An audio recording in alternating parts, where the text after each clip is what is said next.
صباح الخير أصدقائي. النهاردة الخميس 10 سبتمبر. الساعة دلوقتي تقريبا 11 الصبح. لسه جاي بابني من المدرسة، كان بيمتحن، فقلت أسجل لكم فيلم كده بسرعة حوالي 45 دقيقة أو حاجة عن تقدمي في بيتي الذكي، وفي حاجة جديدة اتعلمتها في العربيات لأول مرة. عايز أقولها لكم، معلومة مهمة جدا جدا جدا. وفي نفس الوقت أقول لكم تقدمي في البيت الذكي ان جنرال، يعني مش بس الالارم.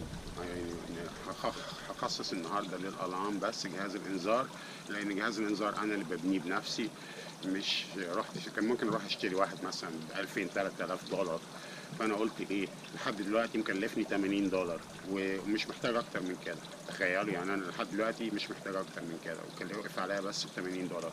فيا بلاش، وانا المتحكم في كل حاجه كمان. يعني لو حاجه باظت فيه ممكن اغيرها ب $10 $20 كبرها قوي. مش مثلا لو التاني باظ وكده ويبعتوا لي واحد سبيشاليست هيكلفني فلوس ثانيه، فده طبعا الحل الاحسن بكتير. زائد ان انا كده اقدر اتحكم في جهاز الانذار كمان وانا بره البيت، يعني حتى وانا اوفرسيز، حتى مسافر بره. المهم بسرعه اقول لكم حطيت على حوض السمك، غيرت البامب يا شباب، جبت بامب تانية اقوى بكتير، ارتفاع الهايت بتاعها اعلى بكتير، وضغطها اعلى، فاضطريت افتح الخرطومين الميه اللي انتم شايفينهم دول، السرسوبين دول، ولونها اسود فمش باينه. التانية اللي كنت مركبها قبل كده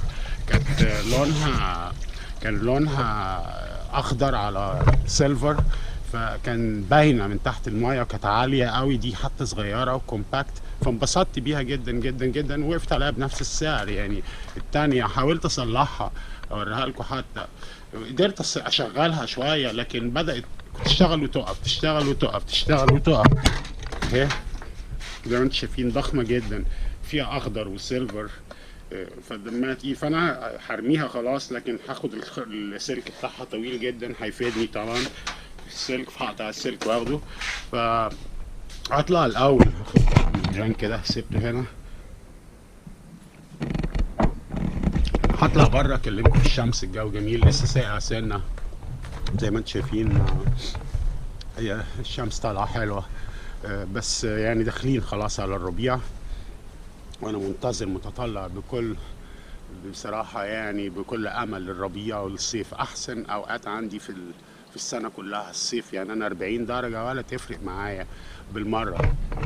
يعني طبعا في الصيف هيبقى الشغل الحشيش والزرع هيبقى كتير عليا قوي. كل ده زي ما انتم شايفين تحت هنا، كل ده تبعي. تحت هنا انا مش هاممني قوي، بس قد ما هاممني في الدور اللي انا فيه ده كده. تحت هنا مش هاممني قوي، كل الحته دي عايز اعملها، عايز انضف الصخر دي، فما زال عندي شغل كبير قوي. المهم يا شباب، هقلب الكاميرا عليا دلوقتي لان عايز اكلمكم في موضوع مهم قوي. هعتبره المقدمه بالنسبه للفيلم ده، قبل ما ابدا اوريكم الحاجه اللي هي في العربيه المهمه قوي اللي اتعلمتها، وقبل ما اوريكم ديمونستريشن بسيطه في كل التستنج وكل الاختبارات اللي انا بعملها بالنسبه لجهاز الانذار لبيتي الذكي. طبعا انتوا عارفين في الفتره اللي فاتت، وهي مش في ان بداوا يهدوا البيوت للناس اللي هي الاعراب من بني جربان، اللي هم بيسرقوا الاراضي وبيمشي تبع السنه الشيطانيه، اللي هي الاحاديث الشيطانيه اللي هي بتقول لهم اي واحد يبقى يحط سور حوالين ارض او يبني حاجه، الارض بقت بتاعته، بقت ملكه خلاص. طالما انت تروح كده تلاقي حته ارض وتبني حواليها سور، بقت ملكك. دي الاحاديث الشيطانيه والسنه الشيطانيه بتقول لهم كده على فكره. عشان كده هتلاقوا الموضوع ده منتشر جدا في الاعراب، وهتلاقوه طبعا في كل البلاد العربيه بطريقه بقى تطورت مع الزمن. لكن من زمان هم حياتهم الصحراء، لو تعرفوا في اي حته في الصحراء روح اعمل لك سور كده واقعد فيها، بقت حتتك، محدش هيقول لك حاجه، انت في الصحراء. فهم نقلوا الطبيعه البدويه دي والطبيعه الصحراويه دي معاهم لما جم احتلوا المدن وبداوا يتنقلوا من الصحراء للمدن. طبعا هتلاقوا الكلام ده كتير قوي في البلاد العربيه اللي هي العربيه على حق، زي السعوديه مثلا وزي البلاد دي. هتلاقوا ان مثلا السعوديه مسيطره على كل الاراضي، بقت بتاعتهم هم، جم كده حطوا بتاع على كل البلد، وبقت ملك للملك وولي العرش وريفر بيقولوا عليه ايه، اللي هو سلمان والناس دي كلها. فدي طبيعه عربيه. فطبعا على مدار السنين طبعا والموضوع بقى طبيعي بالنسبه لهم. يعني خلينا بقى اسيبكم السعوديه والبلاد دي، خلينا في مصر، البلد اللي تخصنا. اوكي كمصريين، ان في مصر طبعا بعد ما عمرو بن العاص فشخ مصر زمان، فالاعراب اتنقلوا لمصر وبدات خلاص بقى اتجوزوا منهم، بقت طبيعتنا خلاص اعرابيه تماما. يعني انا بعتبر نفسي اعرابي، لان بعد كل السنين الطويله دي كلها وجدودي جدودي وجدودي كلهم تاصلت فيهم الطباع العربيه، فهتلاقوا فينا طباع عربيه فظيعه المنظر، فظيعه المنظر، بغباء بقى كمان، ممكن ناخدها بغباء يعني كمان. فالمهم فالموضوع ده كان طبعا منتشر في مصر، ويروحوا ياخدوا حته ارض ويبنوا عليها عماره، او حتى بغض النظر راحوا رشوا واحد مسؤول او مش مسؤول، ما هو بقى الرشوه والكلام ده كان طبيعي برضو بالنسبه لهم. والرشوه دي على فكره سنه شيطانيه كمان، هتلاقوها والنبي قبل الهديه، احاديث كتيره شيطانيه عن ان الرسول كان بيقبل الهدايا. اوكي، والهدايا دي ليست الا رشوه. عندنا هنا في استراليا اي هديه لو قلم صغير كده حاجه 8 $10 دي رشوه على طول. كانش يبقوا عارفين يعني، بيبعتوا لنا دايما انذارات قبل الكريسماس، عشان انا شغال في الحكومه، اوعوا تقبلوا اي هدايا في الكريسماس، لان في الكريسماس الناس بتدي لبعض هدايا، فعندنا طالما انت شغال في الحكومه دي تعتبر رشوه، حتى لو هي مش رشوه هيعتبروها رشوه عشان تبقوا عارفين. فممنوع عندنا نقبل الهدايا. بالنسبه للاحاديث الشيطانيه، اجيب الكلب. سوري. Why? Petrified? Can you block it طيب? Can you put something, get the fence and block this thing here? لأنه هي how I'm gonna keep it? Yeah, but what gate? ما هو up there. You gonna get it from here?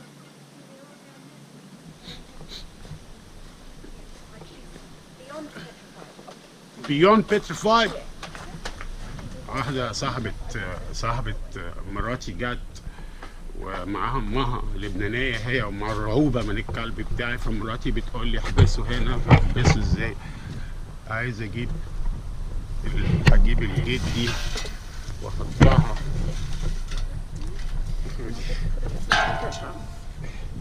حطيها وهو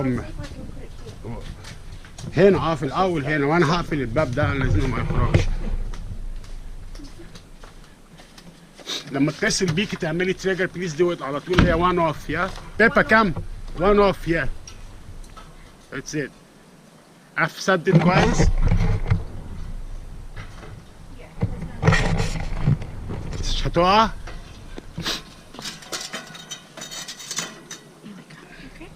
اوكي بس كده سيبيه معايا هنا، مش هيروح في حته. زي ما قلت لكم صاحبة مراتي جت تزورها ومعها امها مرعوبة. بص الكلب هيشوف خيري على الحشيش، بس حطيت البتاع ده عشان يبقى الكلب هنا وسديته فمش هيقدر ياكل. المهم يا شباب، فطبعا ده موضوع اعرابي منتشر الصفه دي بتاعتهم، ان هم الاستيلاء على الارض زي الرشوه برضو بالظبط، والنبي قبل الهدايه. اوكي، فطبعا ممكن بيوت كتيره من المباني دي كلها اتبنت بالرشوه. فهم الحجه الاعرابيه دلوقتي المعذرين من الاعراب طالعين بيها، عمال اقراها في كل مكان. الله، طب كانت فين الحكومه في الوقت ده والمباني بتتبني؟ ماشي يا عم، كان في حكومه بس كانت مرتشيه، بس بنصلح احنا الغلطات ده هنحاسبهم برضه، ان ده مش عذر، يعني عذر اقبح من ذنب. فالمهم ففي شخصيه كده غريبه على فيسبوك، واحد اعرابي كده منهم برضو، اجرابي، بس ده اجرابي بقى يعني تنطلق عليه الصفه الاجرابيه. اسمه ضياء سليمان او ضياء سليمان. يعني ما اعرفش، هو لقيته هو كان من اصدقائي وانا عمري يعني ما اتعاملت معاه. كان محظور، ومره واحده لقيته من حوالي كده 10 ايام ولا حاجه، لقيته حاطط منشور حسابي قدرت ارجعه، مش قدرت ارجعه. لقيته راجع جاي كده، تحس ان واحد يعني كل غضب الدنيا فيه. فعادي يعني، فعملت له يعني مبسوط ان هو رجع حسابه كده، واتعاملت معاه. يعني انا معظم اصدقائي ال 5000 اللي على فيسبوك، ولا ما اعرفش تقريبا 4000 منهم، يمكن اكتر كمان، يمكن 4500 ما اعرفهمش منهم. فعادي يعني، بس بحاول يعني ان انا الاقيه واحد ريزنبل كده، ان انا اتفاعل معاهم، سواء كان بلايك او فعلا حاجه لايك، ما بحطهاش كده اونطه، او ان انا ارد. ردودي مش جامده، تفاعلاتي كردود مش جامده مع الاخرين، لان بتوقعني مع ناس تانية وكده وما اعرفهاش، يدخلوا يتنططوا وممكن يعملوا بلاغات وكده، فانا بقيت مع نفسي بس وخلاص. فالمهم، فالاخ ضياء ده لقيته نازل منشورات ام كلثوم زباله، ومش عمال يشتم في ام كلثوم وانها بنت مره وسخه وبتاع. قبل برضه ام كلثوم عمال ينزل منشورات السيسي ابن وسخه ومش السيسي ابن وسخه، منشورات مش موضوعيه ابدا بالمره، عمال مجرد كده واحد غضبان انجري عمال يشتم وخلاص. واي حد مش عارف ايه بيحب السيسي يخرج من اصدقائي وكلام كده غبي وبتاع. تمام، شغل عربي. فانا طنشت يعني نختلف في السياسه، مع ان انا واحد بحب السيسي لان بحب اللي بيعمله السيسي. انا السيسي نفسي ما اعرفوش يعني، انا كشخصيه ما اعرفوش، لكن انا ممكن من افعاله ادرس ان هو عنده شخصيه محترمه طبعا، واقدر افهم ان هو عنده شخصيه محترمه، الله اعلم، لكن ده اللي انا اقدر شايفه، كل العالم شايفه على فكره، معظم الناس طبعا اللي بتفكر. فانا بعتبر بحب السيسي يعني. ف لكن طنشت، هو بقى بيكره السيسي، انا مالي يا عم، يكره براحته اوكي. فما بقتش اتفاعل مع منشورات السيسي. فلكن في منشورات ام كلثوم وفيروز، وان هو فيروز تضرب ام كلثوم بالجزمه ومش عارف ايه، ما اعرفش اذا كان قال كده بالظبط، بس واضح انه كان منشورات غبيه عبيطه اوكي، هايفه اوكي، قمه الهيافه. ان كل شويه يعني اكتر من مش منشور واحد وخلاص، ده 500,000 منشور والناس عبيطه تدخل بقى وبتاع. فانا طنشت طبعا، كل شويه اعمل له لاف، بضحك على منشوراتي دي انها يعني افتكرته بيهزر، واحد بيهزر، دي كان بيتكلم بجد ابن الابلسه. تخيلوا الاعرابي الغبي ده في موضوع ام كلثوم وفيروز، ان فيروز 100 100 وام كلثوم دي زباله. يعني انا عن نفسي انا ما بحبش ام كلثوم، يعني انا واحد انا واحد ما بحبش ام كلثوم خالص. يعني ممكن اغنيه واحده كده فيها موسيقى حلوه، انت عمري مثلا اوكي، لكن ما برميهاش الارض خالص يعني اوكي. لكن في نفس الوقت انا واحد فاهم ان الفن ده اذواق، ممكن ام كلثوم دي تبقى حاجه جامده قوي في نظر الناس اعرفهم، في نظر امي، في نظر خالتي، يا سلام على ام كلثوم دي حاجه فظيعه، كوكب الشرق فعلا. لكن انا بالنسبه لي ما يعني يمكن 99% من اغاني ام كلثوم ما بتعجبنيش، واغاني كلها حزيني وكلام غير منطقي وتلاقي دايما بتسمع في السجون. فيعني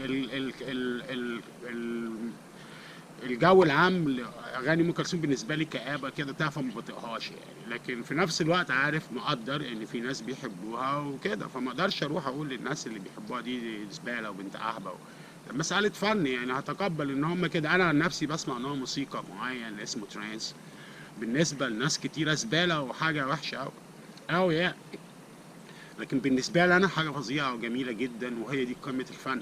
فأنا واحد قادر أفهم الموضوع ده، وهو ده المفروض كل الناس تفهم الموضوع ده، أهلي وزمالك نفس الكلام. لكن بص، موضوع الأهلي والزمالك مثلا في الأعراب وصل لدرجة إزاي؟ أنا ما قلتش الأعراب بالذات، لكن الأعراب منتشر أوي فيهم الموضوع ده.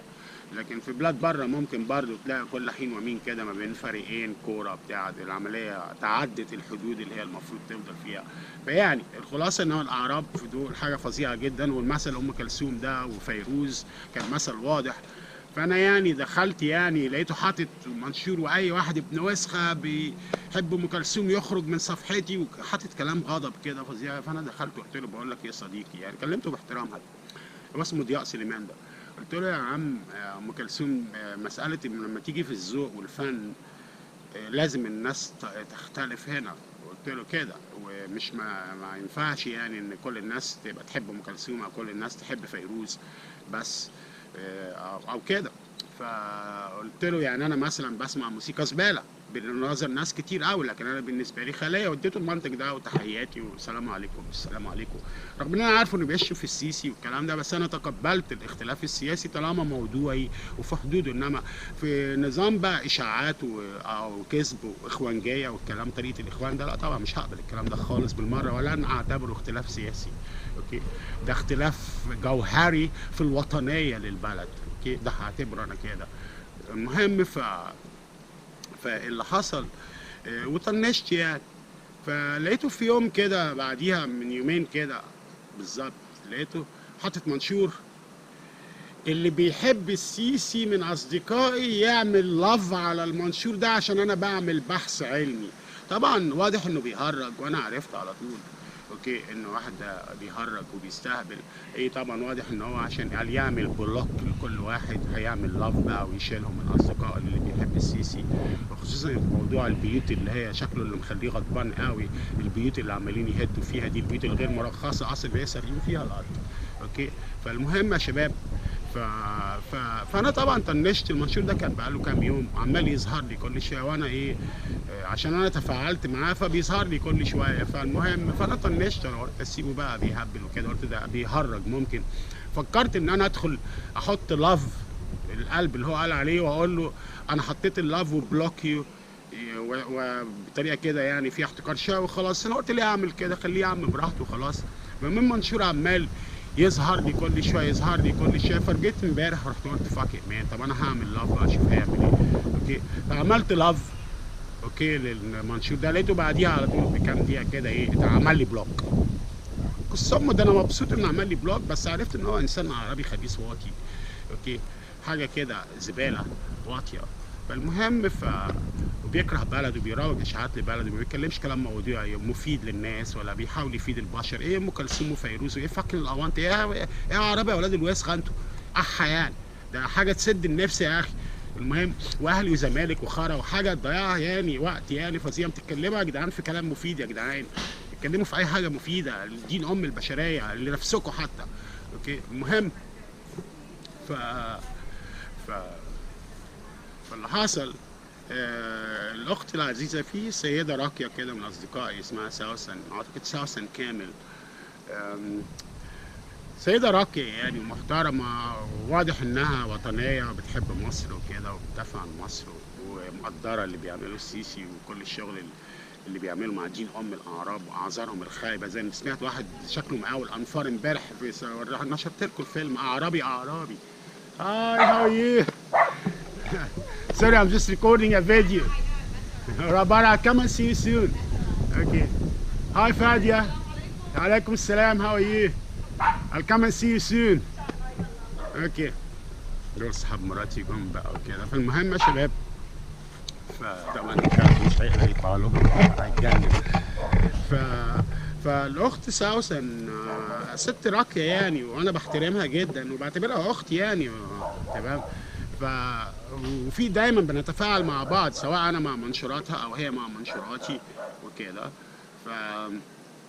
نسيت اقول لكم، اتقطعت اللي هو المقاول الانفار ده اللي هو الفيديو اللي حطيته لكم. قلت طالع بقى عشان بيهدوا العماير اللي هو سرق الارض بتاعتها، وبيقول لك في دار السلام ما حدش بياخد تصاريح، ووريني عماره واحده واخده تصريح. ماشي يا عم، ولا عماره واخده تصريح هنهد دين ابوهم كلهم. اوكي كانت البلد ماشيه غلط بنصلحها بقى، انتهت على كده. اوكي فالمهم لا، ويقول ايه احنا شغالنا مصلحين ومش عارف نجارين ومش عارف، يعني البيوت اللي هم بيبنوها دي ان هو ساعد في العماله والبلد ما كانش فيها فلوس، ولو هو ما كانوش عملوا كده كانت الشباب اللي اشتغل ده هيروحوا يشتغلوا في الارهاب بقى ويشتغلوا في الكلام. انت بتهددنا ولا ايه بالظبط؟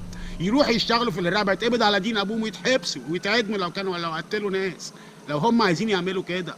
انت بتهرجوا ولا ايه؟ يعني انت مثلا يا تسرقوا الارض يا نشتغل في الارهاب؟ مش فاهم صحيح ايه شغل دين ام الاعذار الاقبح من الذنوب دي بتاعت دين ام المعذرين من الاعراب دول يا جدعان. حاجه عايزه تخلي الواحد يضربهم بالجزمه، كل واحد كده يقف كده طابور وانا اجي بالجزمه كده، وكل الناس المحترمه العالم تضرب كل واحد فيهم بالجزمه كده، هو ده قدرهم بالظبط، صدقوني والله العظيم. فالمهم بس فالاخت سوسن كتبت انا منشوره عن الخلفه بتاع دين ام الاعراب دول في الصحراء، يولدوا براحتهم بقى، متعودين بيشوفوا قدامهم الغنم والبقر وكده، عمال يولد براحته، فيقول لك نولد زيهم، هم بقر وغنم زيهم، فبيولدوا بالهبل يا ب9 10 عيال 5 عيال. يعني انا مش شايف اكتر من عيلين، يعني عيلين كفايه قوي، وممكن عيل واحد كمان. اوكي فالمهم فيقعدوا يخلفوا زي الارانب ولا، وبعد كده يقعدوا يشتكوا. فانا كتبت منشور بالحقائق قلت لك الكلام ده ينطبق على كل البلاد المتقدمه. استراليا لما انا جيت من 30 سنه كان سكانها 19 مليون، النهارده 25 مليون، وال 95% من 25 مليون ده ما كانش كلهم على فكره، يعني عشان عارفين ما كانش كلهم، ما بهرجش، يعني 99% ما كانش كلهم مهاجرين بس، او المهاجرين هم اللي بيجوا بيخلفوا. يعني لو زاد عدد السكان، الاسترال حتى كانوا كاتبين مقاله من كام سنه قريتها ان استراليا بعد كام سنه كتير، يعني نقول مثلا 50 في سنه 2050 2060 ان الشخصيه الاستراليه هتنعدم تماما، لان الاسترال ما بيحبوش يخلفوا والمهاجرين هم اللي بيخلفوا، فالبلد بتتمحي فعلا. في مناطق كامله من 30 سنه كانت استراليه، دلوقتي بروحها بقت باكستانيه، كل المنطقه الاسترال هاجوا منها، اوكي، ويخلفوا بقى ويتكاثروا في المناطق دي. فالمهم يا عم تكاثروا براحتكم يا عم لو ما عندك فلوس، انما طبعا زي ما هم بيقولوا الاحاديث كل حاجه لاحظوا اخلاق الاعراب بترجع للاحاديث الشيطانيه، سواء ان هم يستولوا على الاراضي، سواء ان هم يقبلوا الرشوه، سواء ان هم يخلفوا كتير. احاديث شيطانيه ان الرسول هيباهي بهم الامم، هتباهي بان هم معظمهم فاسدين، الاعراب اشد كفرا ونفاقا، هتباهي بايه يا رسول الله؟ هتطلع تقول لربنا ان اكتر قومي اشد كفرا ونفاقا يا رب، هتتباهى بايه بالظبط؟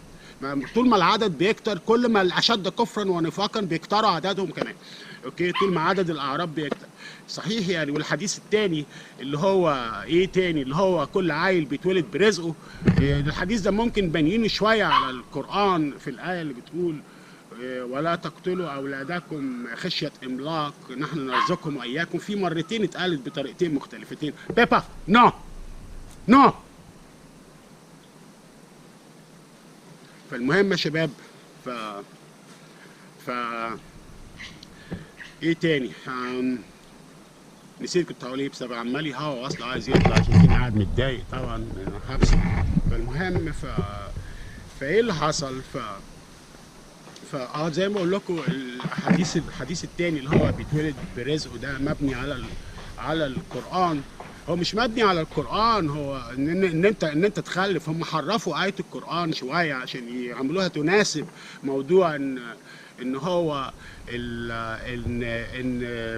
ان كل عيل بيتولد برزقه، الاحاديث الشيطانيه دي ان العيل بيتولد بيجي معاه رزقه باين او حاجه كده، فهم حرفوا الايه القران عشان قال يعني تناسب دي. لا طبعا القران بيتكلم عن ناس بتقتل اولادها اوريدي، يعني الولاد اتولدوا اوريدي وبيقتلوهم، اوكي، عشان مش لاقيينهم رزق. يعني هو ده حتى كمان شوفوا الانسان هيعمل ايه لما يلاقيها ان هو المفروض ده، يعني ده كان هم المفروض يعملوا ان هم مش لاقيين رزق، خلاص هيجوعوا، يعني هيطلع 3 يناموا، ده هو اللي بيحصل دلوقتي.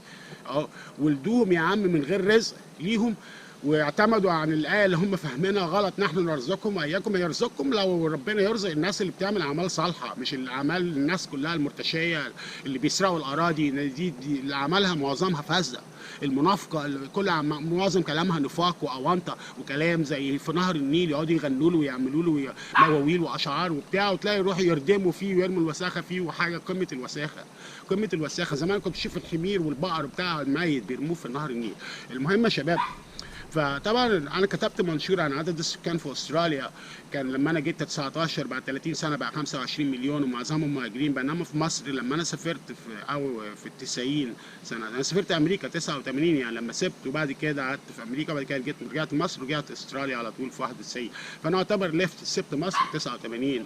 ففي سنه 89 سكان مصر كانوا اقل من 60 مليون. لما انا مشيت من مصر كان سكان مصر 100%، روحوا دوروا وشوفوا، كان اقل من قبل 1990 كانوا اقل من 60 مليون.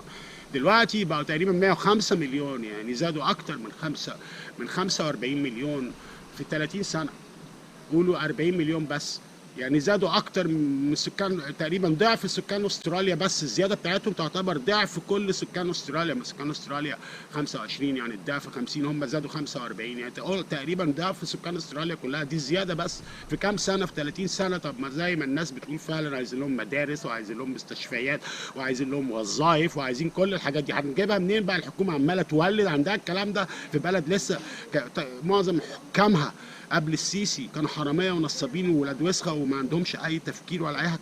كل الحكام يعني بتفكروا ازاي بالظبط؟ عايزين نفهم بتفكروا ازاي بالظبط. اصحاب مراتي نازلين يزوروا حماتي في البيت في شقه حماتي، اوكي. المهم يا شباب، فالاخت سوسن كامل طلبت انها تعمل شير المنشور، قلت لها اعمليه من غش، مش محتاجه تسالي يعني، فعملت شير المنشور. فدخلت انا عملت يعني لايك للمنشور او لاف للمنشور هنا، بيبا نو بيبا نو. المهم فدخلت فلقيت ان في 3 تعليقات وانا مش شايف تعليق منهم.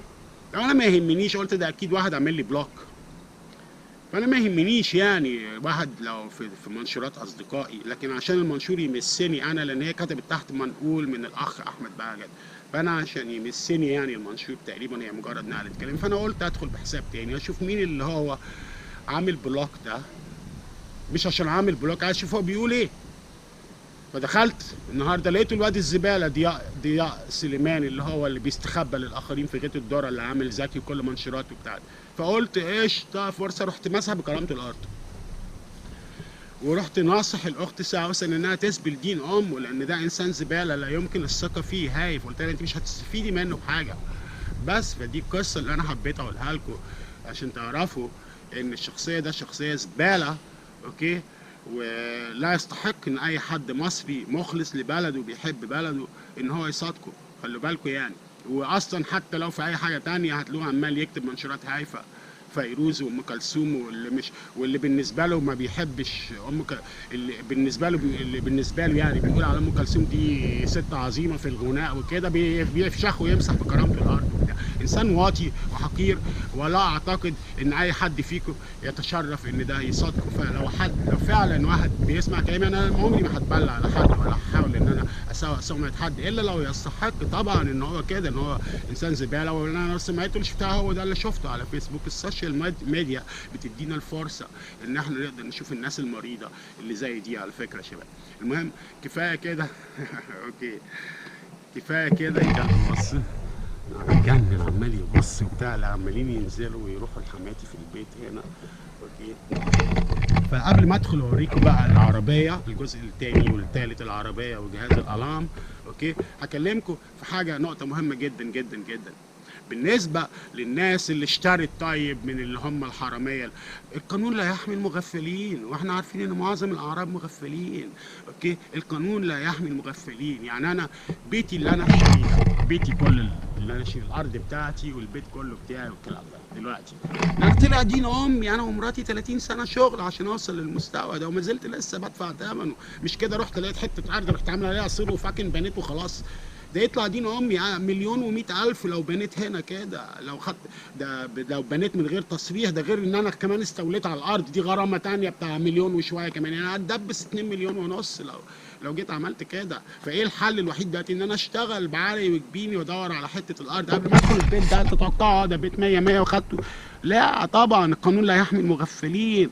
عينت محامي خد مني 20,000 دولار، محامي بس 20,000 دولار، محامي بس، اوكي، عشان يتاكد لي ويجيب اساس البيت من يوم ما اتبنى، كان عندي مين وكان يملكه مين واتباع ازاي وكان ثمنه كام وقت من اول لما اتبنى، وتصريح الارض وكل الورق عندي، ورق كميته قد كده، لو وريته لكم هتتخضوا من كميه الورق اللي جابه لي المحامي، اوكي.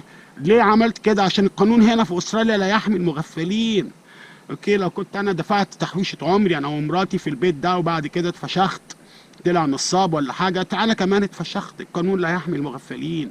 باد لك. اتعلموا بقى، الواحد ما بيتعلمش ببلاش، اتعلموا المره الجايه بقى مع القوانين وكل الحاجات دي، تتعلموا المفروض تعملوا ايه. ومش كده وبس، كمان ده انا عينت واحد كلفني بتاع 1000 دولار عشان يجي يتاكد لي ان البيت سليم اساسه عمل تشيك على الاساس وعلى كل حاجه، لان لو انا اشتريته مثلا وقع تاني يوم برضه القانون لا يحمي المغفلين. انا اللي اتدبست، ما اقدرش اروح اعيط له بقى اللي اشتريته منه قلت له انت بعت لي بيت واتحد بعديها بيومين. هنا كل ده كلفني فلوس، انما الاعراب عايزين كل حاجه ببلاش يا جماعه، او باقل ما تساوي بكتير.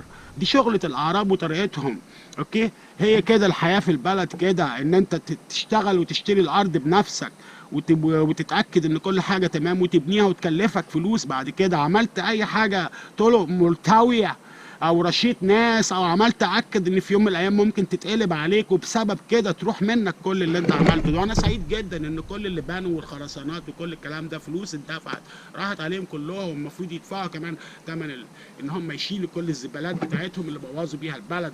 ولو مش عاجبهم يروحوا يعيشوا في الصحراء، ما يعيشوش وسطينا وما يهددوناش ان هم يروحوا يشتغلوا في الارهاب والكلام ده بسبب ان هم مش لاقيين شغل دلوقتي في المباني وكده. لا، روحوا اشتغلوا لما الحكومه بتبني قد كده وعماله تبني من الناحيه الثانيه بيوت شرعيه مبنيه بطرق مظبوطه وبطرق سليمه وباشكال جميله، مش الزباله اللي انتوا شويتوا منظر البلد وبوظتوها اعراب من ساعه ما عمالين تتنقلوا فيها. المهم يا شباب عشان ما نطولش، هدخل بقى دلوقتي واوريكم المعلومه الجديده اللي اكتشفتها عن العربيه. هسيب الكلب هنا لانه لو الباب مفتوح هيقوم طالع ولافف من البيت من الناحيه الثانيه. ستي اوكي. اقلع هنا بقى النضاره الشمس واخد بق درينك واخد سيجاره. مراتي مش هتشوفني هنا.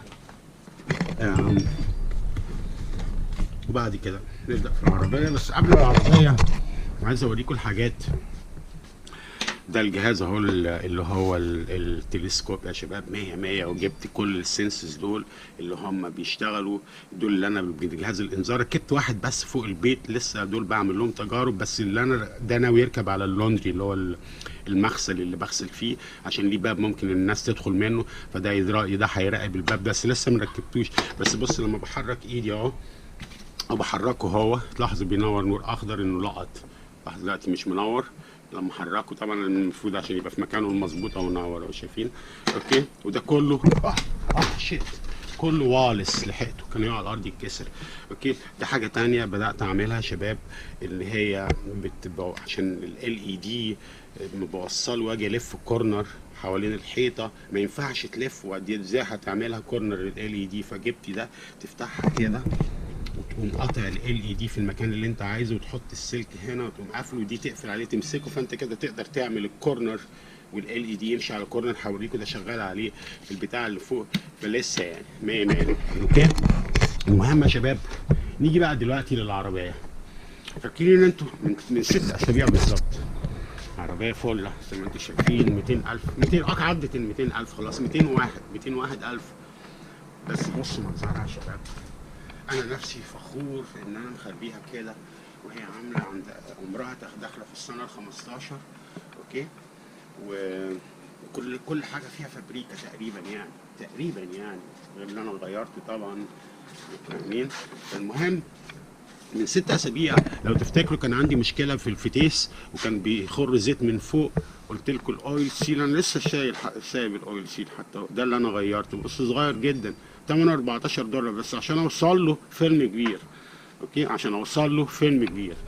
كل ده اللي انت شايفينه هنا بيتفك، واوصل الفتيس من فوق واطلع كل الجزء اللي من الفتيس من فوق واقعد افكك الجزء ده عشان اوصل البتاع جواه واغيره فيلم. فانا قلت بالمره اغير الزيت لان الزيت نقط منه كتير، فقلت اغير زيت الفتيس. فجبت نفس النوع اللي كنت مغيره بيه قبل من تقريبا كام سنه، من تقريبا 5 سنين. نفس النوع بالظبط، بس بعد 5 سنين الظاهر غيروا فيه حاجه. اوكي.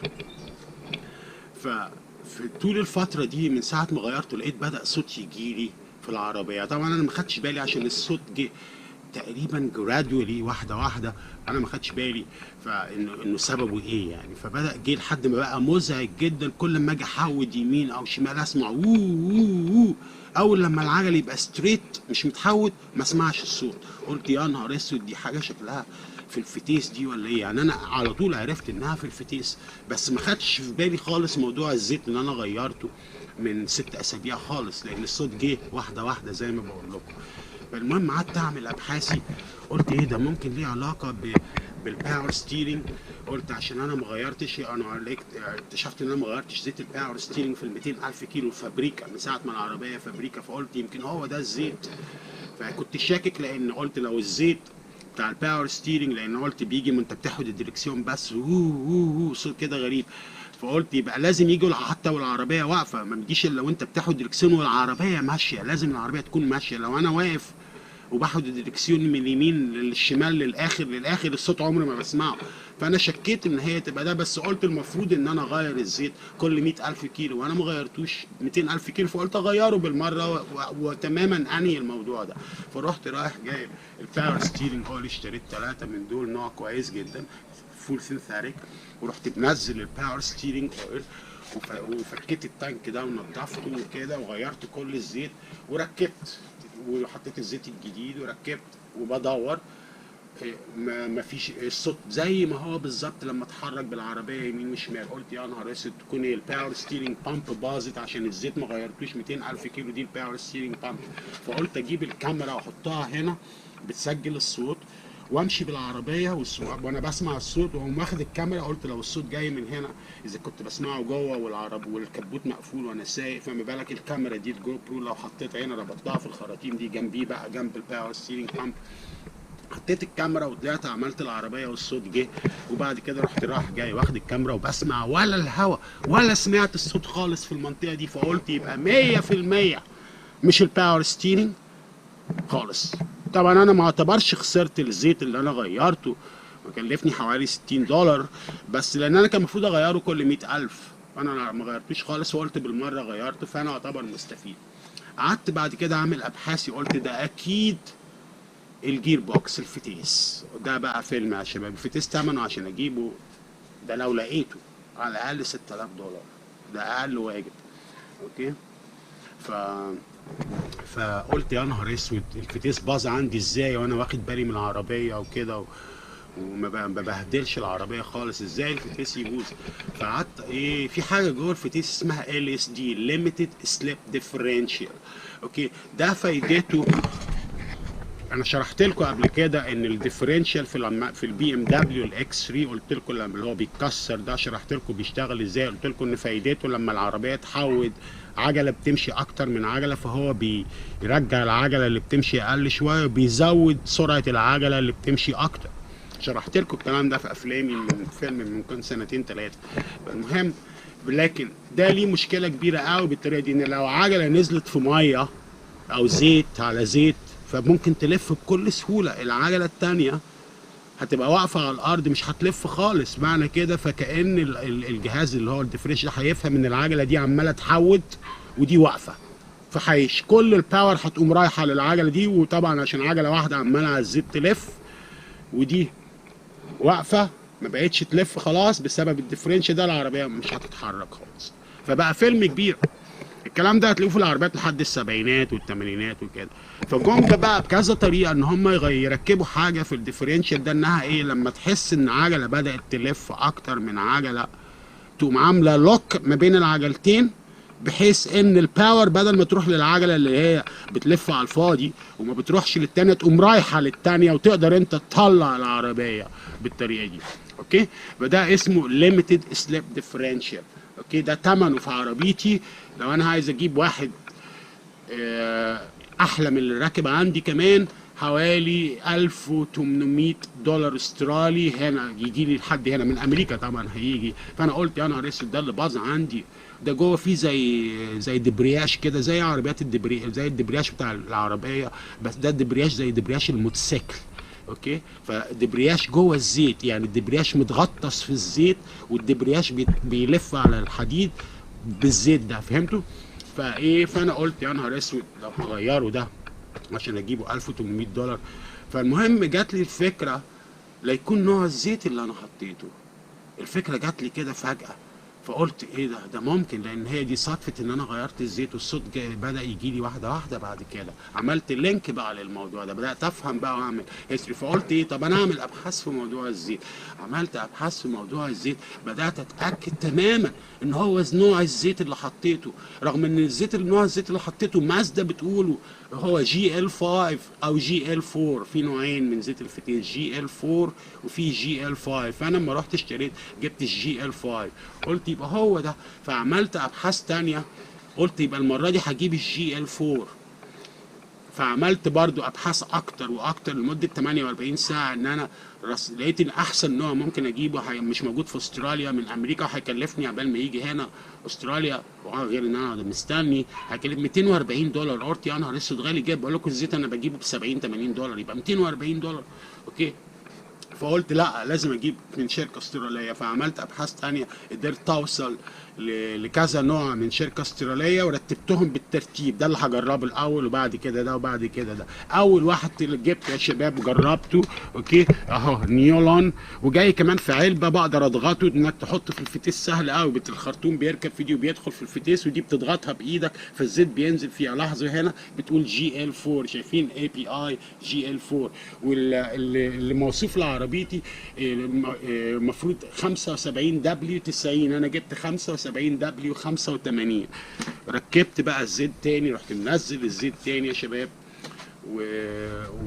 وركبته، وقلبي بقى ايديا على قلبي، قلت هطلع اجرب العربيه. طلعت سوقت شويه لقيت لك الفتيس سهل في النقل وحاجه جميله، والصوت موجود لسه لان كان لسه بقايا الزيت التانية موجوده، والزيت ده بقى عمال ينضفه كده، فلقيت لك الصوت عمال يقل في اول سواقه، يقل لحد ما اختفى خالص تماما ما بقاش موجود بالمره، وبقت العربيه حتى الفتيس نقلها وبتاع. حاجه بصراحه جامده قوي يا شباب يعني، وكلفتني $60. ده جبته ب $60 الزيت اللي هو ده جبته ب $60. فقلت الحمد لله مش بنتكلمش بقى الوفات ولا تمام. فالعمليه بقت مظبوطه قوي. ده هيبقى النظام في معظم العربيات اللي انتوا راكبينها دلوقتي يا شباب، هيبقى فيها ال اس دي ده، معظمهم هيبقى فيها النوع اللي هو الديفرنشال ده.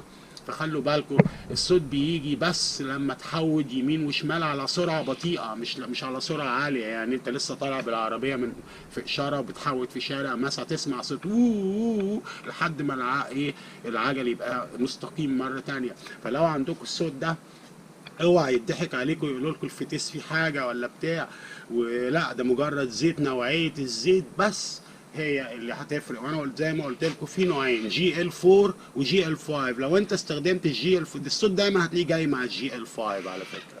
لو انت لغيت وبدلته بالجي ال 4 هتلاقي الصوت راح على طول تماما ومية مية.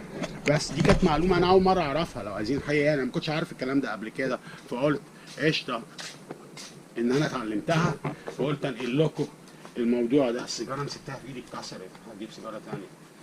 بس فالمهم فالموضوع ده خلوا بالكم منه يا شباب، مهم جدا جدا. لان انا وانا بعمل ابحاثي على الانترنت لمده 48 ساعه لقيت لك ناس بتشتكي من الموضوع ده بالهبل، وياما ميكانيكيه توهتهم وديلرز توهوهم، قالوا لهم لا ده الفتيس بايظ، ده مش عارف ايه، ده مش عارف ايه، ده مش عارف ايه، ويشتروا قطع ويغيروا ويعملوا والصوت لسه موجود. وطلع في الاخر نوعيه الزيت بس. مش هتتخيلوا، بقول لكم العربيه دي كانت كانها على الزيرو، كاني لسه الشعور بالفتيس كانه على الزيرو وانا بنقل الغيارات كلها الصبح والزيت لسه بارد، وبعد ما تمشي شويه والزيت يسخن كاني ماسك بيروح سايح في زبده. العصايه الفتيس 100 100 يا شباب بصراحه يعني. فقعدت من ساعتها سعيد جدا جدا جدا ان انا قدرت اوصل بالظبط للمشكله ايه، رغم ان انت صعب جدا. ما تنسوش ان انا نوعيه الزيت اللي حطيتها الاول اللي جابت لي الصوت هي كانت نفس النوعيه اللي استخدمتها من 6 سنين، كانت نفس النوعيه بالظبط. بس انا اقول لكم ايه اللي حصل. النوعيه اللي انا استخدمتها من 6 سنين كنت انا مبدل بيها النوعيه اللي هي الفابريكا، اللي هي جت في الفابريكا، والفابريكا ده نوعيه الزيت ما بتعملش الصوت، اللي هي جاي من مازدا لما اشتريت العربيه على الزيرو. فانا لما غيرته بالنوع ده كان لسه في بواقي من الزيت القديم، فبقى الصوت ما جاش او يمكن جه بسيط قوي لدرجه ان انا ما كنتش واخده. فلما غيرت الزيت بالمره الثانيه كأن اتغسل بقى كل الزيت القديم خالص اللي هو جاي فابريكا، وبقى نوعيه الزيت ده تماما، فالصوت بدأ يجي بعد كده. فلما غسلته تاني بالنوعيه اللي هي الجي ال 4 الصوت اختفى. وانا متاكد انا عامل في حسابي ان انا اغير كمان مره عشان اضمن تماما ان الزيت القديم كله اتشال وتبقى كده 100 100. فناوي يعني استنى شهر شهرين كده يلف في الفتيس اوكي، وبعد كده هقوم رايح شاري. انا عندي نص فاضل، هي بتاخد 2.5، فانا كنت شاري 3 اللي انت ما تقدرش تشتري نص، فعندي نص فاضل هشتري 2 كمان اوكي. الواحده ب $20 فهشتري 2 كمان ب 40 وانا عندي النص، يعني هتكلفني كمان $40 واقوم منزل الزيت واعملها 100 100. ممكن اصورها لكم لما اجي اعملها، بس ده هيبقى بعد شهرين ولا حاجه كده. المهم يا شباب كده وصلنا لاخر جزء في الفيلم، لجهاز الالارم اللي انا ببنيه للبيت اوكي. فهاخد بريك بسيطه لاني بتعب من الكلام كتير، واقوم راجع معاكم. هتبقى 10 دقايق بالكتير قوي، هوريكم الجزء ده على ربع ساعه بالكتير. يلا اشوفكم سوق، باي باي. اوكي يا شباب، جيت دلوقتي للجزء بتاع احسن جزء في الفيلم بالنسبه لي، اللي هو بتاع جهاز الانذار اللي ببنيه لبيتي الذكي. بس اشرح لكم الاول حاجه قبل ما ابدا اخدكم عند الكمبيوتر هنا واوريكم. انا اشتريت 5 من السنسز دول، اوكي، 5 هنا زي ما انتم شايفين الصناديق بتاعتهم هنا اهي. في واحد اوريدي ركبته فوق خلاص دلوقتي، وصلته بالشبكه. ده تاني واحد لسه بظبط فيه، ده هيشتغل زي ما قلت لكم للاوضه بتاعه الغسيل فوق، عشان فيها باب بيخرج على باب بيخرج على بره. فده حتى جبت ليبل وكتبت عليه لوندري زي ما انتم شايفين اللي فوق، سميته المين دور، باب الشقه الرئيسي. وبستخدم طبعا البتاع ده عشان اطبع الليبلز وملزقهم عليه. فانا ده لسه ما وصلتوش بشبكه النتورك، شغلته ان هو ينور ديتكت الحركه، بس لسه ما وصلتوش بشبكه النتورك ان هو يشغل جهاز الانذار. في واحد بس دلوقتي اللي وصلته بشبكه النتورك فوق، اوكي. فطبعا عشان انا اوريكم هنا لازم واخلي الجهاز يشتغل لازم حد يتحرك فوق، اوكي. بس انا مبدئيا السنسورز دي اللي هي بتاعت الحركه دي بس بتديتكت لو في بني ادم او حيوان او اي حركه بتتحرك، اوكي. ده هيبقوا راكبين جوه البيت عندي في الدور الاول. في الدور الاول في البيت هركب 2 من دول هيغطوا كل الدور الاول، اوكي، كل المداخل اللي في الدور الاول. بس دول هيبقوا راكبين جوه البيت، بمعنى ان لازم يبقى حد جوه البيت عشان الالارم يضرب. انا مش عايز حد يبقى جوه البيت، فانا جايب سنسز تانية دي زي السنسز اللي انا مركبها لباب الجراج دول، زي اللي هو راكب كده 2 فوق بعض زي ما انتم شايفين، زي ده كده، اوكي. بس ده رخيص بسلك، ده من وراه سلك اللي انا جايبهم دلوقتي وايرلس برضو زي دول، مش محتاجين اي سلوك، وهوصلهم بالشبكه وكده وهيبقوا شغل تمام قوي. فدي السنسور دي للباب لما اي باب يتفتح. فانا عندي 3 بيبان للدور الاول اللي تحت فوق في البيت، فكل باب هركب له واحد، وباب الجراج هنا هركب له واحد، وممكن الباب في اوضه حماتي في اللي هي قاعده فوق اركب له واحد. فدول ال5. طبعا ده هيشتغل مجرد ان الباب يتفتح، ما يكونش لسه اللي هو المفروض الحرامي يدخل دخل الشقه من جوه عشان ده يحصل له ديتكشن بعد كده. كأن انا مركب طبقتين، يبقى الطبقه الاولانيه هتبقى اي باب من البيبان الشقه يتفتح، اوكي. بيبان الجراج هنا داخله في موضوع تاني ملوش علاقه، لكن الباب ده يعتبر باب عادي، فده هدخله مع جهاز الانذار، لان ممكن الناس تدخل الجراج عندي ويسرقوا الحاجه بتاعتي. عندي حاجات واجهزه هنا كتير، اوكي، وعده. فطبعا انا لما وبسيب الكمبيوتر زي ما قلت لكم قبل كده، فده هيبقى فيه جهاز انذار هنا، اوكي. فالمهم وبعد كده بالنسبه للبيبان كل دول هيركبوا كلهم، بحيث ان المرحله الاولانيه مجرد ان الباب يتفتح، اوكي. طالما الباب اتفتح يبقى خلاص كده لازم تدخل الكود وتوقف الالارم، الا السرينه هتضرب. بالنسبه بقى للسرينه، كنت بفكر الاول اشتري سرينه ذكيه، لقيت ان انا مش محتاجها، ملهاش اي لازمه وكده، لان انا ممكن اسجل اصوات الالارم اللي هو السرينه اللي بتضرب، اجيب الام بي 3 واركبهم مع بعض. فانا جبت 3 انواع مختلفه للسرينه وبشغلهم، بشغل دي لمده 45 ثانيه وبشغل دي وبشغل دي، وهعيدها طبعا لو الكود ما دخلش ان انت توقف الالارم، اوكي. فهبدا دلوقتي اوريكم الانترفيس، اوكي. هنبص كده واجيبه نشوف بس هيبقى مبين كويس ولا لا. يعني هطفي النور، هقفل باب الجراج ده عشان النور اللي جاي من ورا عامل في الكاميرا، فهقوم قافله باب الجراج. لاحظوا هنا باب الجراج الشمال، لاحظوا الكنترول هنا بيقول لونه اصفر ان مفتوح، لان باب الجراج مفتوح انا فاتحه. وتلاحظوا هنا السنسور اللي فوق بالاصفر انه مفتوح اوبن، والسنسور اللي تحت بالاصفر انه مفتوح اوبن. نفس الكلام في الباب اليمين بالظبط، الاثنين مفتوحين لان الباب اليمين مفتوح، اوكي. وبرده لونه بالاصفر. بص بقى لما اقفل باب الجراج ده هيحصل ايه، اوكي. هقوم رايح كده وجاي عند اللي هو بيقفل باب الجراج وقفله، بس بيقول كلوزنج. السنسور اللي فوق قفل، هو ما بقاش اصفر، لسه الباب اصفر من فوق لانه لسه بيقفل. السنسور اللي تحت دلوقتي بقى كلوز هو كمان، والباب تلاحظوا ما بقاش اصفر لان كده الباب بقى كلوز. تقارنوه كده بالباب اليمين تلاحظوا لونه اصفر هنا الكنترول، والسنسورز لسه مفتوحه. بتقول طبعا ان الباب مفتوح على بوزيشن 11، لكن الباب ده الباب اليمين، طبعا الباب الشمال بتقول انه مقفول وعلى بوزيشن 0. المهم نيجي بقى بعد كده بالنسبه للانترفيس. انا قسمته كتاب لان عمال ازود سنسز وحاجات كتيره. فادي الهوم مثلا اللي هو ده، اوكي، انوار معينه وحاجات معينه هنا، ومين اللي موجود في البيت ومين اللي مش موجود في البيت. فوق هنا كنت انا او مراتي او بنتي او ابني او حتى الكلب، اوكي. بعد كده ده التاب بتاع الالارم، اوكي، اللي هو التاني تاب هنا ده بتاع الالارم، وهو ده دلوقتي الالارم. الالارم بقى زي ما بقول لكم ببني فيه سنسز. هنا ده اللي هنا اعمل ارم اواي لما نخرج كلنا البيت، والزرار ده ان انا اعمل اشغل الجهاز لو انا نايمين بالليل، لان احنا واحنا نايمين بالليل كلنا نايمين في الدور اللي فوق. فانا ممكن اشغل جهاز الانذار في الدور اللي تحت، بس يلقط من السنسز بتاعه البيبان، ما يلقطش من السنسز بتاعه الناس اللي بتتحرك. لان الناس اللي بتتحرك ممكن انا مثلا هنزل اشرب ميه بالليل او بنتي او اي حاجه فنتحرك، فمش عايزين الجهاز يضرب الساعه 2 الصبح عشان واحد اتحرك مننا في البيت، اوكي. عايزينه بس يضرب لو واحد اتحرك في البيت، لو كلنا بره البيت. فانا عندي طريقتين دلوقتي ان انا اشغل جهاز الانذار، يا اما كلنا هنخرج من البيت او بس بالليل. يبقى معنى كده هخليه طبعا لو كلنا هنخرج من البيت هخليه يلقط من كل السنسز بتاعه البيبان وبتاعه الحركه، اوكي. لكن لو بالنسبه بالليل واحنا نايمين بالليل هخليه يلقط من السنسز بتاعه البيبان بس، مش بتاعه الحركه. فاهمين الفكره هنا؟ طبعا هنا ده الجزء بقى اللي هو بتاع السنسز. اللي تلاحظ بتقول هنا سنسز، وانا بزود دلوقتي السنسز. انا زودت اللي فوق اللي هو المين دور سنسور، وجنبيه زي شخص كده، المفروض ده لونه يتغير بازرق لو حد اتحرك، اوكي.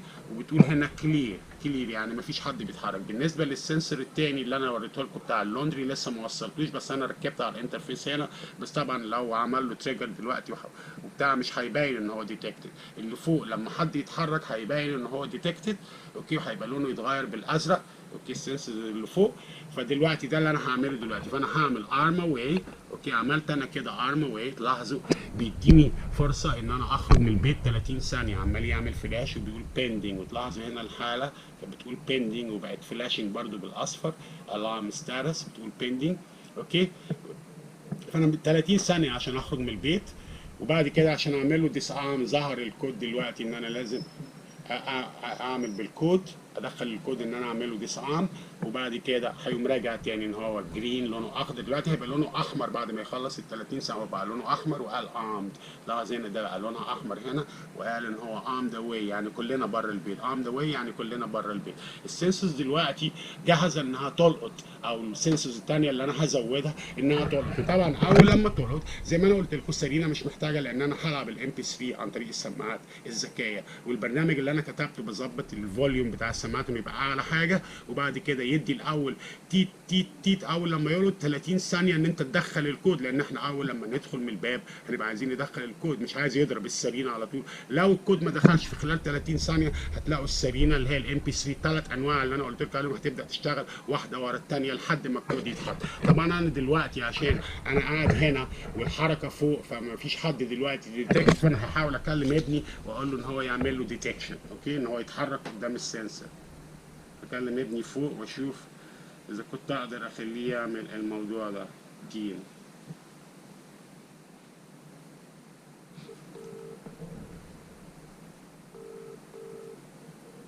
Yeah. Hey son, where are you?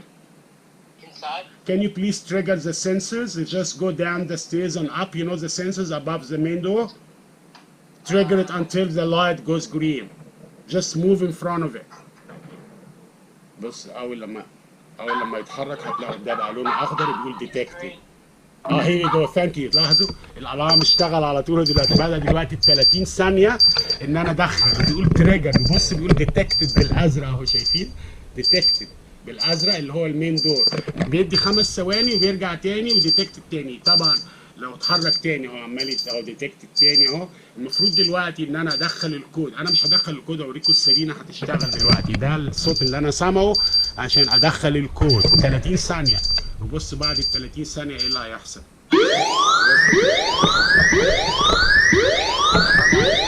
اوكي باي. حودت شويه،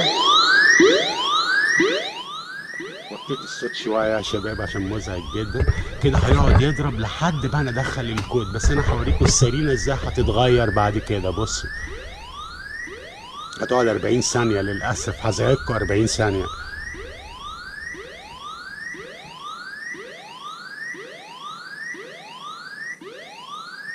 بعد كده متهيألي دي تالت مرة، متهيألي بعد كده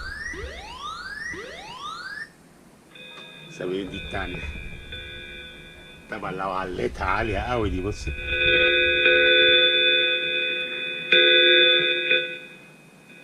ما تنسيش ان كل ده شغال على كل السماعات اللي في البيت.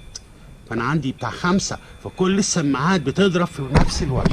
اوكي طبعا انا دلوقتي هوقف الالارم دلوقتي، فهحط الكود. فانا كده كتبت الكود زي ما انتم شايفين، وقوم دايس ديس ارم، وقف الالارم ورجع تاني اخضر وتقول ديس ارم. هو ده الشغل اللي حبيت اوريه لكم النهارده يا شباب. طبعا شغل 100 100 بصراحه ان انا اعمله كل ده ب $80، لان هي دي اللي كلفتني السنسز بتاعه البيبان والسنسز بتاعه الحركه بس اللي اشتريتهم. هو ده اللي كلفني، بس السنسز الخمسه بتوع الحركه ب $50، والخمسه التانيين بتوع البيبان ب $30، يعني $80 كل اللي كلفتني العمليه. وزي ما قلت لكم انا بقى في كنترول في كل حاجه، ممكن اسجل اصوات تانية. تم الاتصال بالبوليس بالانجليزي طبعا، او مثلا تم الحصول على، اقول كلام يتسجل يتلعب في السماعات يخوف اللي هو دخل الانترودر اللي دخل، او المفروض داخل يعني يسرق البيت. اوكي يخوفوا. طبعا الصوت عالي جدا ومزعج مع كل السماعات. فبصراحه مبسوط قوي بالتقدم اللي انا عملته. طبعا لما اخلصه هيبقى فيه سنسز هنا على الاقل بتاع 8 غير الاثنين اللي انا حطيتهم دول، هيبقى فيه بتاع 8 انا بقدر مراقبهم طول الوقت. طبعا لو حد اتحرك دلوقتي السنسز والديتكتد، يعني لو دي اتحرك دلوقتي هتلاقوا ده لونه اتغير وعمل ديتكتد، بس في نفس الوقت مش هيعمل تريجر للالارم، لان الالارم انا ديس ارم ده، انا واحد اتحرك شايفين بقى لونه ازرق ديتكتد، في حد دلوقتي اتحرك. اوكي لاحظ هنا ديس ارم، فمش هيشغل الالارم، فقط لما الالارم انا مشغله يبدا ان هو ياخد دي في الاعتبار. فهمتوا؟ دي كل الفكره يا شباب. وان شاء الله لما اخلصه كله مع كل السنسز في كل البيبان وباب الجراج وكده هوريها لكم زي ما وريت لكم موضوع بيبان الجراج الاوتوماتيك. بس على النوت دي اسيبكم على خير، واتمنى ان انا ما اكونش ازعجتكم بكل القصص والروايات اللي كانت دي. يلا سلام عليكم.